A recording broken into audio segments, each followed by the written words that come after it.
కార్యక్రమంలో భాగంగా ఈ రోజున గూడూరు మండలం చేరుకోవడం జరిగింది. మరి అందులో భాగంగానే ఇక్కడ ఉన్నటువంటి పార్టీ నాయకులని కార్యకర్తలను కలవడం జరిగింది. మరి 70 సంవత్సరాలు స్వతంత్రం వచ్చినప్పటికీ కూడా పేదవాడుగానే ఉన్నాడు. ఉన్నవాడు వాళ్ళు ఇప్పుడు చంద్రబాబు నాయుడు గారు ఉన్నారు, వాళ్ళ మామగారు ముఖ్యమంత్రి, ఆయన మంత్రి, మరి అట్లాగే అల్లుడు మరి చూస్తున్నారు మీరు, బాలకృష్ణ గారు మంత్రిగా ఉన్నాడు, మన కొడుకు మంత్రి, మళ్ళీ వాళ్ళ కుమారుడు కూడా, మనోడు కూడా రేపు పొద్దున్న మంత్రివర్గం స్నానం చేయాలని చెప్పి వాళ్ళ వంశాభివృద్ధి చూసుకున్నారు. కానీ పేద ప్రజల కోసం ఎవరు కూడా ఆలోచించట్లేదు.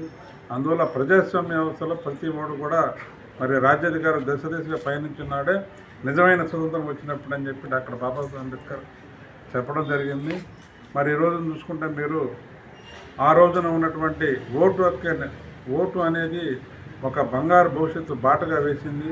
దాన్ని ఈ రోజున మనవాళ్ళైతేనేముంది, మరి పెద్దలు దాన్ని ఏ విధంగా తీసుకుంటున్నారంటే ఒక ఓటుని నోటు రూపంలో తీసుకొని వాళ్ళ యొక్క రాజ్యాధికారం దశగా అగ్రవర్ణాలు మన మీద పెత్తనం చెలాయిస్తున్నారు.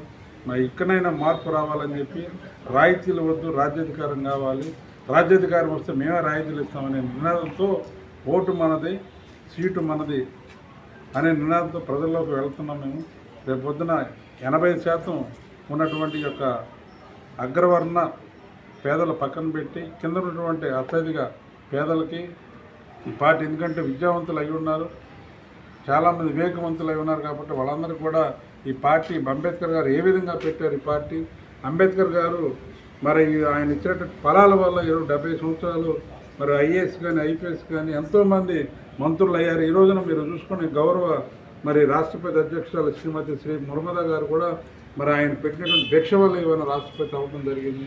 అందువల్ల అంబేద్కర్ గారు పెట్టిన పార్టీ కాబట్టి అందరూ కూడా ఆలోచించి మరి ఆయన మీకోసం ఆయన జీవితాన్ని త్యాగం చేసిన మహానుభావుడు.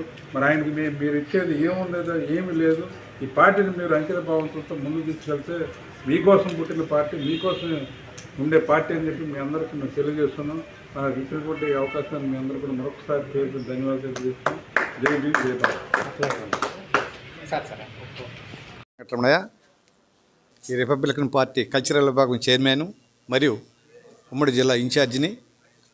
ఈరోజు జాతీయ ప్రధాన కార్యదర్శి అయినటువంటి పేరం శివనాగేశ్వర గౌడ గారు ఆర్పై, మా నేషనల్ నాయకుడైనటువంటి రామదాస్ అత్వాలే గారు 3 సార్లు మంత్రిగా అయ్యి మాకు అధ్యక్షుడిగా, జాతీయ అధ్యక్షుడిగా ఉన్నాడు. ఆయన ఆదేశాల మేరకు ఈ యొక్క జిల్లాల వారిగా కమిటీలు ఏర్పాటు చేసి, ఈ కమిటీల ద్వారా మండల కమిటీలు అయితేనేమి, జిల్లా కమిటీలు ఏర్పాటు చేసి సభ్యత్వ నమోదు విషయం అయితేనేమి పార్టీ బలోపేతం కోసం మేము పనిచేస్తామని ఆసక్తి కలిగినటువంటి కార్యకర్తలు ఈ యొక్క రేపు నెక్స్ట్ వచ్చే నెలలో మేము పూర్తి కమిటీని మేము నివేదికను ఏర్పాటు చేస్తున్నాము. ఈ యొక్క కార్యక్రమంలో మాకు పూర్తి సహాయ సహకారాలు అందించినటువంటి దద్దోల సురేంద్ర గారు అయితేనేమి, మన కన్వీనర్ అయినటువంటి మన చందు అయితేనేమి, రాజు గారు అయితేనేమి, భాషా అయితేనేమి, అందరూ కూడా ప్రసాద్ గారు అయితేనే అందరూ కూడా మాకు సహకరించేందుకు మీకు మరీ ధన్యవాదాలు తెలియజేసుకుంటూ జై భీమ్.